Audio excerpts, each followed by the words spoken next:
USS Wyalusing was a double-ended, side-wheel gunboat that served in the United States Navy during the American Civil War. She was named for the borough of Wyalusing in Bradford County, Pennsylvania.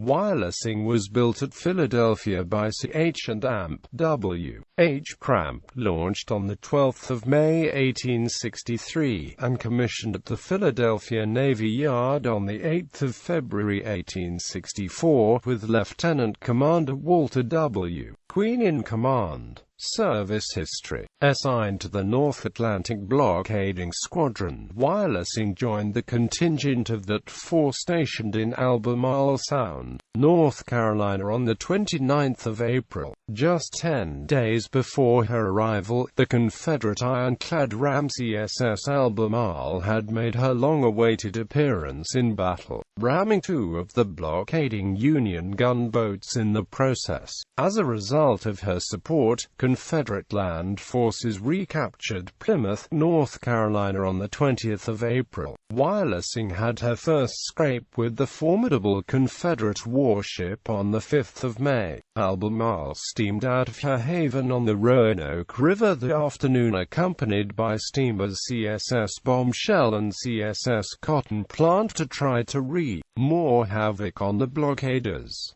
The Union picket boats stationed at the mouth of the Roanoke retired to raise the alarm. Gunboats Mattabesett, Sassacus, Whitehead and Wyalusing immediately formed a line of battle supported by Miami, Commodore Hull and Ceres. When the southern ram appeared, Mattabesett, Whitehead and Wyalusing opened fire almost simultaneously. Wyalusing passed Albemarle at about 150 yards distance, rounded her, and headed to attack Bombshell. The latter Confederate, however, had already surrendered, so Wyalusing backed clear of her and renewed the attack on the more formidable foe, Albemarle. A heavy, but inconclusive, gun action ensued. Impending darkness brought the fighting to a close, and Albemarle headed back up the Roanoke. Wyalusing and her consorts resumed blockade station in the Sound, but all efforts were made over the next 5 months to destroy the Confederate ironclad. The first of those missions was concocted and attempted by 5 Wyalusing sailors on 26 May. They rowed up Middle River that afternoon carrying 2 100-pound torpedoes, and then carried them by stretcher across the swampland separating the Middle and Roanoke rivers to a point just above and opposite Albemarle's mooring place at Plymouth. 2 of the sailors then swam across the river with a tow line attached to the explosive devices and then hauled them across. The torpedoes were then joined together by a bridle, and one of the sailors guided them down toward the ram, hoping to place the bridle across her prow with a torpedo making contact with either side of her hull. He was then to swim clear before another man stationed across the river detonated the torpedoes electrically. Fortunately, the Confederates caught sight of both swimmer and torpedoes when they were just a few yards short of the goal. A hail of musketry from the shore followed soon after a sentry's hail. The swimmer quickly cut the guide line, retired, and then swam back across the river. The 5 Union sailors scattered. 3 returned to Wyalusing on the evening of 28 May.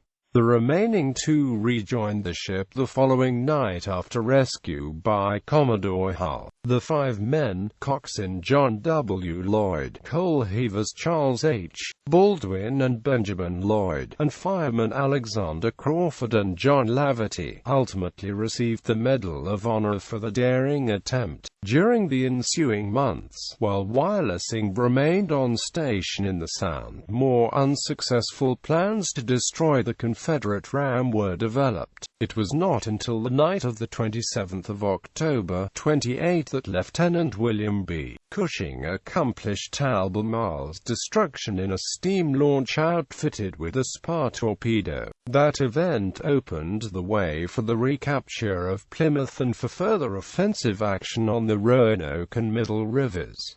Recapture of Plymouth. On the 29th of October, Wyalusing, in company with other gunboats, steamed up the Roanoke toward Plymouth, but, just below the objective, impassable barriers barred the way. Undaunted, the warships crossed over to Middle River, journeyed to another crossover point above Plymouth, and then steamed down river toward the goal. The next day, the gunboats exchanged shot and shell with Confederate shore batteries and rifle pits protecting Plymouth. The Confederates fought stubbornly, but the heavy-caliber Union cannonade eventually prevailed and forced the Southerners to abandon the fortifications. A landing party from Wyalusing took possession of Fort Williams, captured prisoners, and helped to retake Plymouth. On the 9th of December, an expedition, of which Wyalusing was a part, moved farther up the Roanoke to capture Rainbow Bluff and another Confederate ram, rumored to be under construction at Halifax, North Carolina. While anchoring near Jamesville, North Carolina, Otsego, another gunboat struck 2 torpedoes and sank up to her gun deck. Baisley, a tug, moved alongside Otsego to offer assistance, but she, too, struck torpedo and sank immediately. Wyalusing and the remainder of the expedition left the 2 partially sunken ships under the protection of their own unsubmerged guns and headed upriver, cautiously dragging for torpedoes as they went. By the time they had reached the point of attack, the Confederate positions at Rainbow Bluff had been so well reinforced and the approaches so heavily strewn with torpedoes that the Union ships had to abandon the enterprise.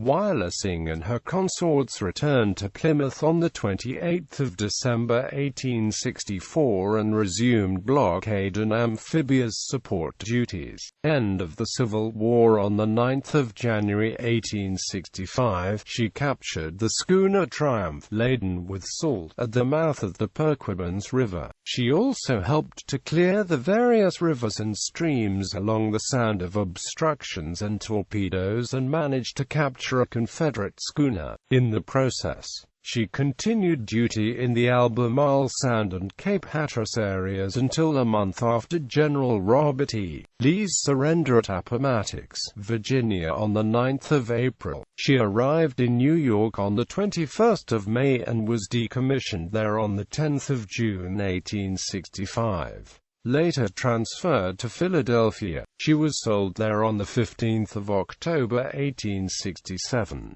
As of 2005, no other ship in the United States Navy has been named Wyalusing.